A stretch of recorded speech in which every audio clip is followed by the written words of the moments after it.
আজকের দিনটা 5ই সেপ্টেম্বর, শিক্ষক দিবস। আগের দিন রাত পর্যন্ত মনে থাকলেও আজকে সকালে কেন জানি না হঠাৎ করে এই কথাটা মাথা থেকে একেবারেই বেরিয়ে গেছিল।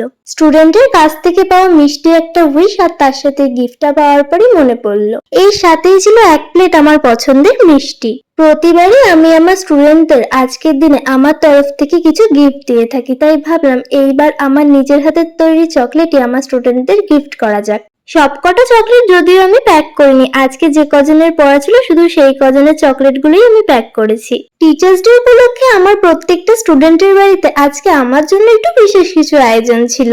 নিজের জায়গায় জানি না ঠিক কতটা সফল হতে পেরেছি, কিন্তু আমার ছোট্ট ছোট্ট বাচ্চাদের শেখাতে গিয়ে আমি নিজেও প্রতিদিন অনেক কিছু ওদের থেকে শিখছি। ওদের ছোট ছোট গল্প, আবদার, হাসি, মজা এই সব কিছুর মধ্যে থেকে আমি যেন প্রতিদিন নতুন করে এনার্জি পাই। বললো তো কি বলবো?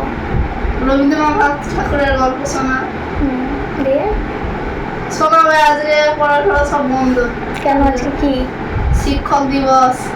এরকম আবদার আমরাও আমাদের ছোটবেলায় কতবার যে স্যারের কাছে করেছি তার তো কোনো ঠিক ঠিকানাই নেই। ওকে আমি বাড়িতে পড়া দিয়ে এসেছিলাম রবীন্দ্রনাথ ঠাকুরের রচনা, কিন্তু ওর আজকে আবদার ছিল, ম্যাম আজকে আমি কোনো পড়া করব না, আজকে আমি তোমার কাছে শুধুমাত্র গল্প শুনবো। তাতেই আজকে এতই মিষ্টি করে আবদার করলো যে ওর আবদারটা আমি আর ফেরাতে পারলাম না, কারণ এরকম ছুটি তো আমরাও আমাদের স্যার ম্যাডামের কাছ থেকে ছোটবেলায় কতবার চেয়ে নিয়েছি।